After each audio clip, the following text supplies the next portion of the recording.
नमस्कार, CSK news में आपका स्वागत है। तो दोस्तों, बड़ी अपडेट आपको बता दें, नीरज चोपड़ा ने भारत का नाम पूरी दुनिया भर में एक तरीके से डंका बजाया है। इसको लेकर अब पाकिस्तान पर उन्होंने बड़ा बयान दे दिया और पाकिस्तान ने आखिर क्या कुछ इस जीत के बाद क्या रिएक्शन आया ये आपको जानना जरूरी, क्योंकि कल भारत वो आ चुके हैं और उनका जोरदार दिल्ली में स्वागत हुआ है। और उस स्वागत को देखकर आखिर चीन और पाकिस्तान का क्या बयान निकल के आया है और इस बयान के बाद नीरज चोपड़ा ने आखिर पाकिस्तान को लेकर क्या कुछ स्टेटमेंट दिया है उन्होंने कि आखिर किन को जीतना चाहिए था और कौन है अरशद। पाकिस्तान और अरशद को लेकर क्या कुछ बोले चोपड़ा जी। दरअसल नीरज चोपड़ा के टोक्यो ओलंपिक में गोल्ड जीतने के बाद जहां भारत में जश्न का माहौल है, वहीं पाकिस्तान ने भी उन्हें बधाई संदेश आ रहे हैं। इसी जैवलिन थ्रो स्पर्धा के फाइनल में पाकिस्तान की तरफ से उतरे अरशद नदीम भी थे, लेकिन पदक जीतने में नाकाम रहे। कहा जा रहा है कि अरशद नदीम नीरज चोपड़ा को ही अपना आदर्श मानते हैं। इस बीच आपको बता दें, बीबीसी उर्दू नदीम के घर पहुंचा था और उनके पिता ने कहा है कि अगर उनके बेटे को कोरोना नहीं होता तो वो भी ज़रूर पदक जीतते। अरशद के गांव में भी एक तरीके से पाकिस्तान के अरशद के गांव में जश्न का माहौल है। अरशद नदीम के घर पर भी बड़ी संख्या में इस मुकाबले को देखने के लोग मौजूद थे और उन्हीं गांव में से एक मुकाबले के देखने के लिए जगह जगह इंतजाम किया गया था। मैच के दौरान लोग दुआएं करते दिखे। हालांकि इस मुकाबले के बाद लोगों में उदासी थी। बीबीसी उर्दू ने अरशद के पिता से भी बातचीत की और उन्होंने कहा कि अगर अरशद तुर्की नहीं गए होते और उन्हें कोरोना नहीं हुआ होता तो निश्चित तौर पर वे सभी को पीछे छोड़ देते। गांव वाले कहते हैं कि अरशद भले ही ओलंपिक में मेडल नहीं जीते, लेकिन उन्होंने बिना किसी साधन के लिए उनका फाइनल में पहुंचना ही हमारे लिए बहुत बड़ी उपलब्धि है। दरअसल पाकिस्तान के पत्रकार सिराज हसन ने भी नीरज चोपड़ा को लेकर लिखा है, नीरज चोपड़ा अद्भुत एथलीट हैं, गोल्ड के लिए उन्हें बधाई, वो वास्तव में इसके हकदार थे, बहुत शानदार। और अब जान गए हैं कि अरशद नदीम आपको अपना हीरो क्यों कहते हैं। एक यूजर ने आंसू के इमोजी के साथ ट्वीट किया कि खुशी के आंसू हैं और वो लिखते हैं कि भारत के इतिहास में पहली बार Olympic track and field event में गोल्ड मिला है। नीरज चोपड़ा आप स्टार हैं और पाकिस्तान से प्यार और बधाई आपने जो कर दिखाया है। तो दोस्तों, पाकिस्तान की बात करें तो पाकिस्तान से जो खिलाड़ी थे और जो पाकिस्तान की जनता थी वो नीरज चोपड़ा के लिए एक तरीके से अच्छे शब्द का प्रयोग किया और बधाई भी दी गई और इसको लेकर पाकिस्तान में भी खुशी का माहौल देखने को मिला। पाकिस्तान के एक और पत्रकार रऊफ कलासरा ने ट्वीट करके लिखा है कि टीवी कमांडेंट कह रहे हैं कि अरशद नदीम के लिए उनके प्रतिद्वंदी भारत के नीरज चोपड़ा हीरो हैं। अरशद ने क्या खेल भावना और अपनी मजबूती दिखाई। मैं उम्मीद करता हूं कि भारत और पाकिस्तान का नेतृत्व भी इसी भावना को दिखाएगा। तरीके से दोनों देशों के नेतृत्व और दोनों देशों के संबंध को लेकर भी उन्होंने इस बात को कहा है। पाकिस्तान के प्रशासन पर भी खींच उतारी है। पाकिस्तान से नीरज चोपड़ा की जीत पर जहां बधाई आ रही है, तो वहीं ओलंपिक में अपनी टीम की बदहाली पर भी लोग अपनी ही सरकार पर बमक गए हैं। पाकिस्तानी जो है अपनी सरकार इमरान खान पर ही बमके हुए हैं। वरिष्ठ खेल पत्रकार अब्दुल गफ्फार ने लिखा है कि शेर के जिगर जैसी शानदार कोशिश अरशद नदीम ने की और कोई मेडल नहीं लिए, लेकिन इंशाअल्लाह पेरिस 24 में मिलेगा। अगले ओलंपिक के लिए पाकिस्तान को अरशद जिताएंगे, लेकिन सरकार को तरीके से उन्होंने कोसते हुए कहा है कि सरकार ने जिस तरीके से कमियां कर रखी हैं, भारत सरकार और भारत में खास करके हर एक सुविधाएं दी जाती हैं, लेकिन यहाँ पर सब कुछ अपने दम पर करना पड़ता है। यहाँ तक कि जब तक जीत नहीं जाते हैं तब तक हमारे लिए कोई भी सुविधा उपलब्ध नहीं होती है, हमारे खेलों को प्रमोट नहीं किया जाता है, खिलाड़ियों को कोई सुविधा नहीं मिलती है।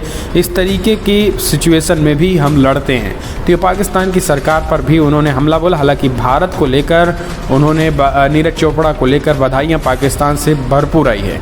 अब नीरज चोपड़ा ने आखिर क्या कुछ पाकिस्तान के लिए कहा है। पाकिस्तान के अरशद को लेकर भी नीरज ने बड़ी बातें कह दी हैं। उन्होंने कहा है कि अगर अरशद भी मेडल जीतते तो अच्छा होता।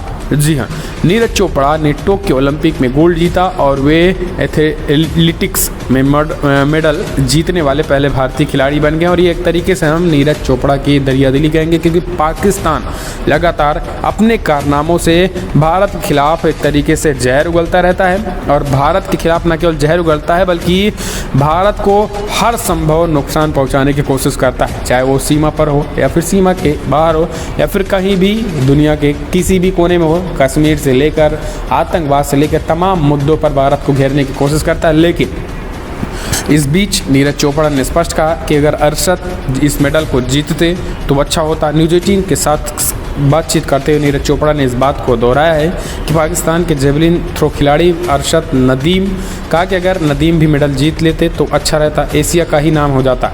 नीरज क्वालिफिकेशन में 86.65 मीटर के साथ अपने ग्रुप में टॉप पर थे, वहीं अरशद नदीम 85.16 मीटर के साथ अपने ग्रुप में शीर्ष स्थान हासिल किया था और इसके बाद से भारत और पाकिस्तान के बीच प्रतिद्वंदिता की चर्चा हो रही थी। हालांकि नदीम फाइनल में 5वें स्थान पर रहे और मेडल नहीं जीत सके। नीरज चोपड़ा ने नदीम से प्रतिद्वंदिता की बात कही थी और वे इसे लेकर बिल्कुल भी रोमांचित नहीं थे और उन्होंने कहा है कि वो क्रिकेट में एक तरीके से क्रिकेट में चलता है और वहाँ 7 से 8 देश ही रहते हैं, लेकिन ओलंपिक में ये सब करना ठीक नहीं है। और उन्होंने कहा है कि ओलंपिक की तुलना क्रिकेट से नहीं करना चाहिए, लेकिन हम मानते हैं कि पाकिस्तान को भी अच्छा, खास करके नदीम को भी अच्छा करना चाहिए। तो एक तरीके से पाकिस्तान का नीरज चोपड़ा और नीरज चोपड़ा का पाकिस्तान पर ये बयान, आप इसे कैसे देखते हैं? लेकिन इन सब के बीच चीन जो है वो तिल मिलाया हुआ है। नीरज चोपड़ा के ओलंपिक में पदक जीतने के बाद चीन जो है वो तिल मिलाया हुआ है। हालांकि पाकिस्तान के जो राजनीतिक दल हैं वो अभी इससे पूरी तरीके से वो भी तिल मिलाए, उनको भी कोई खुशी नहीं, क्योंकि इमरान खान हो या फिर तमाम लोगों की तरफ से कोई रिएक्शन नहीं आया है। राजनीतिक जो अभी कटता है वो देखने को मिली है। सबसे बड़ी बात है कि चीन ने भी इसमें अपनी टांग अड़ा दी और चीन ने भी अपना स्टेटमेंट इसमें जारी कर दिया है। चीन की तरफ से क्या कुछ कहा है? चीन और पाकिस्तान की बात करें तो चीन की तरफ से जो बातें निकल के आई है, सिंहवा की एक रिपोर्ट है, चीन के जो न्यूज़ पेपर्स हैं, चीनी मीडिया ने जो लिखा है उसमें लिखा है कि जिसमें लिखा है कि दुनिया की दूसरी सबसे बड़ी आबादी देश भारत का टोक्यो ओलंपिक में अभियान महज एक स्वर्ण पदक के साथ खत्म हुआ। भारत को भाला फेंक प्रतियोगिता में नीरज चोपड़ा ने गोल्ड मेडल दिलाया। सिंघवा ने लिखा है कि 1 स्वर्ण 2 रजत और 4 कांस्य पदक के साथ भारत मेडल जीतने वाले 93 देशों की रैंकिंग में 48वें नंबर पर आ गया है। इसके साथ ही ने कहा कि जब कोई मेडल जीतता है तो खेल और खेल की राजनीति पे बहस तेज हो जाती है, लेकिन फिर भारत में सब कुछ सामान्य हो जाता है। भारत ने टोक्यो ओलंपिक में 127 एथलीट का दल भेजा था, लेकिन सफलता केवल 7 को मिली थी। सत्ताधारी चीनी कम्युनिस्ट पार्टी के मुखपत्र ग्लोबल टाइम्स ने अपने संपादकीय में लिखा है कि भारतीय दल को केवल 1 स्वर्ण मेडल और कुल 7 मेडल मिले हैं। इससे पता चलता है कि भारत को कई चीज़ों के आधुनिकीकरण में कितनी लंबी दूरी तय करनी है। यानी अब आप समझिए कि इसमें भी उन्होंने ये कह दिया कि भारत को अभी लंबी दूरी तय करनी है। इसके साथ ही टोक्यो ओलंपिक में कुल 93 देशों ने मेडल जीते हैं। इनमें अमेरिका कुल पदक की रैंकिंग में और स्वर्ण पदक की रैंकिंग में भी नंबर 1 पे है। दूसरे नंबर पर चाइना है। जापान स्वर्ण पदक के मामले में तीसरे नंबर पर है, जबकि कुल पदक के मामले में 5वें नंबर पे है। तो दोस्तों दूसरे नंबर पर चीन है और अमेरिका कुल पदक की रैंकिंग, स्वर्ण पदक की रैंकिंग में नंबर 1 है। दूसरे नंबर पे जो है चीन है। और अगर बात करें तो भारत एक स्वर्ण पदक के साथ 48वें नंबर पे है और कुल पदक के मामले में 33वें नंबर पे है। तो ये एक तरीके से भारत कहीं ना कहीं तेज़ी के साथ आगे बढ़ रहा है, क्योंकि अभी तक इसकी रैंकिंग कहीं ना कहीं 80 से ऊपर थी, लेकिन अब ये 48वें नंबर पे आ गई है। अब भारत जो अमेरिका जो है इसमें पहले पे है, दूसरे नंबर पे चीन है, जापान जो है वो तीसरे नंबर पे है, भारत 48वें नंबर पे है। तो दोस्तों